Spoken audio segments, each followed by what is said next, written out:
Hey, how you doing? As some of you know, I'm pretty good at leatherworking. I do it to relax before getting onto the photography topic here. And I order in, I got a lot of buffalo skins over there. I was going to make some neat stuff out of it. And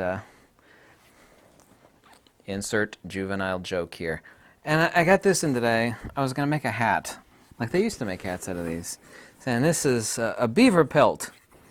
And yeah, it's it is. I'm sorry, it's the joke that writes itself. I can't help it.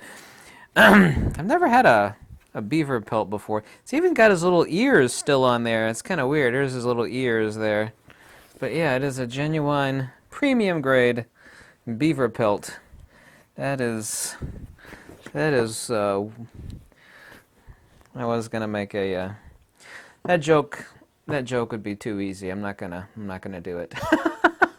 Sorry, I couldn't help it. I got a good sense of humor. Um, I got a pretty good sense of humor anyway.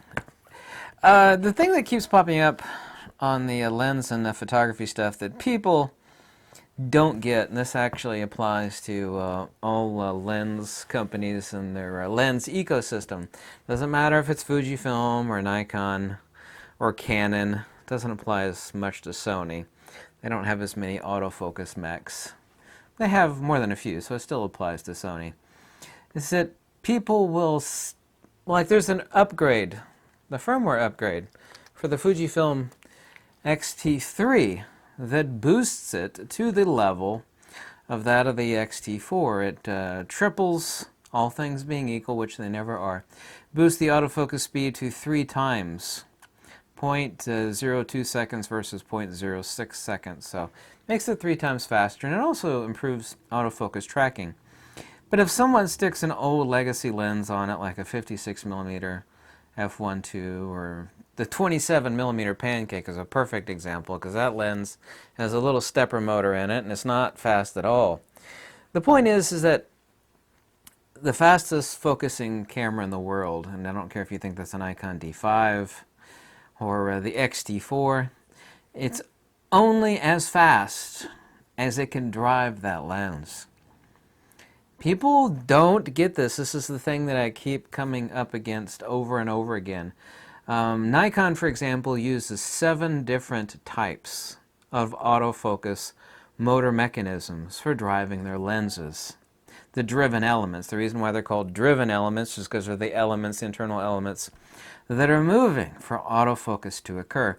They use screw drive lenses. They use there's 2 different types of actual silent wave motors. There's a micro motor, which is pretty junky.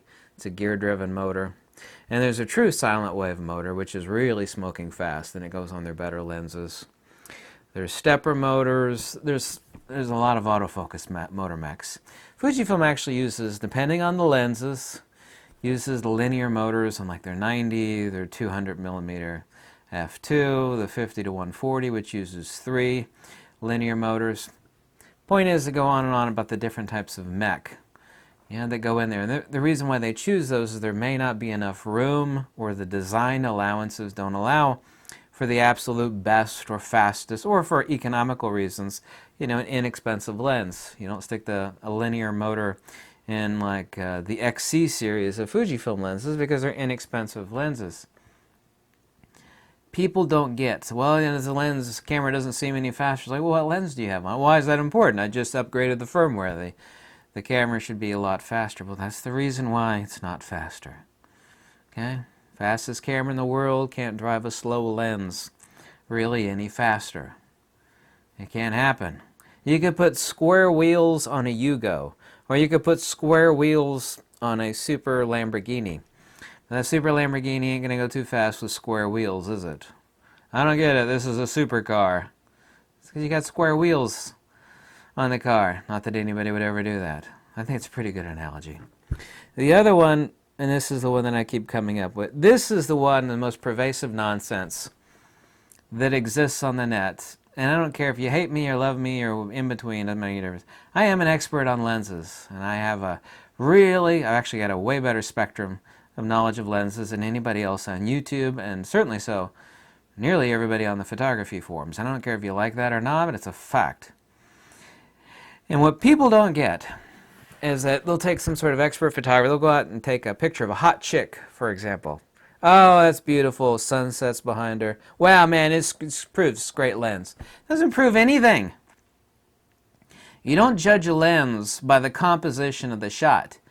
You could give the crummiest lens, and I could think of a lot of crummy lenses, to some of the best photographers. Let's say one of my favorites that's still alive today, Steve McCurry. Yeah, famous National Geographic photographer. What a great guy. Everybody loves his work. You could give the worst, crummiest lens in the world to him, and he'll make stunning images. And the unintelligent people, oh my God, this is the lens I got to get. He doesn't use crummy lenses that I know of. I mean, even he knows what a good lens is. But that doesn't prove anything. Nobody gets it. Yeah, people don't get it. You just don't get it.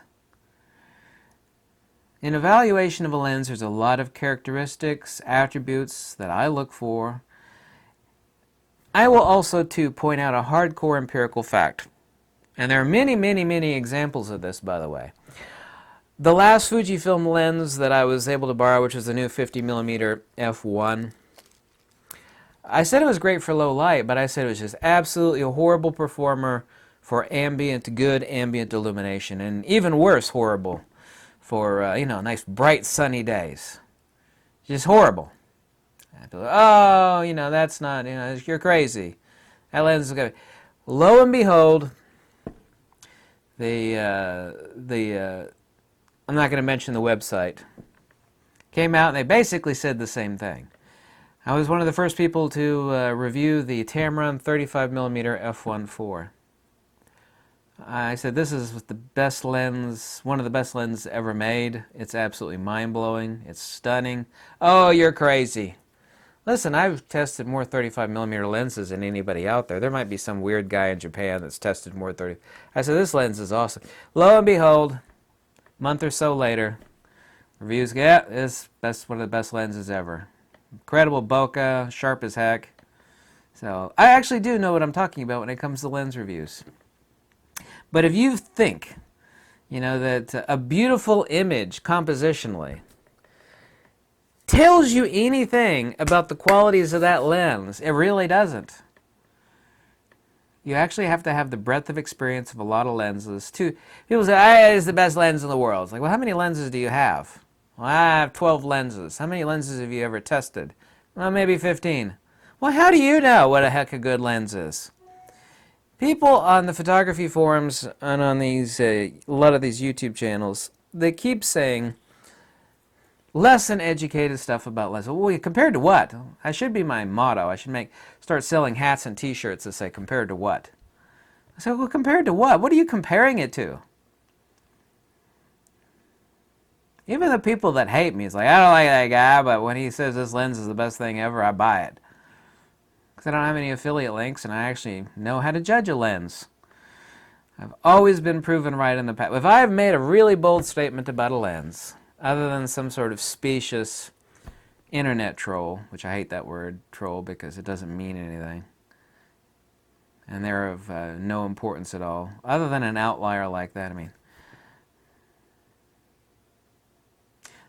a 50mm f1, other than a great low-light performer, it's a very poor performer in daylight. Other reviews came out, credible ones anyway, they said the same thing. So I actually do know how to grade and judge a lens. Yeah, and you can't grade and judge a lens by sticking it on a camera and putting it in the hands of, someone that takes pictures of hot people or, as an example, a famous great photographer like Steve McCurry. Wow, man, what a great shot. I got to buy this lens. What, based upon his awesome photography? His awesome photography and the compositional nature of his output is not an indicator whatsoever on whether that lens is any darn good or not. It's just not. It's not my opinion. It's a fact. It's not. So those are two important points I wanted to talk about in photography. Please stop judging cameras while you have slow lens. I just upgraded the firmware and this camera's no fast. Like, what lens do you have on it? Well, I got this 56mm f1.2. You can't judge the camera's improvement in autofocus performance and speed based upon a really slow lens using a stepper motor or a micro motor. You can't do it. You can with like a linear motor, like a 50 to 140 on a Fuji, for example, or a 90mm f2, or an 80mm 2.8, or a 200mm f2, or there's some other examples. I can't think of them off the top of my head, but Lamborghini don't go fast with square wheels, nor will your super fast camera have better or great performance if you stick an old slow lens on it. This is true of Fujifilm, Nikon, Canon, everybody. Because all of these companies use many different types of autofocus mech in their lenses based upon several criteria, whether it will fit or not, whether it's economically viable or not. There are several criteria for what they choose. Did I make that perfectly clear? Thank you, and have a great day.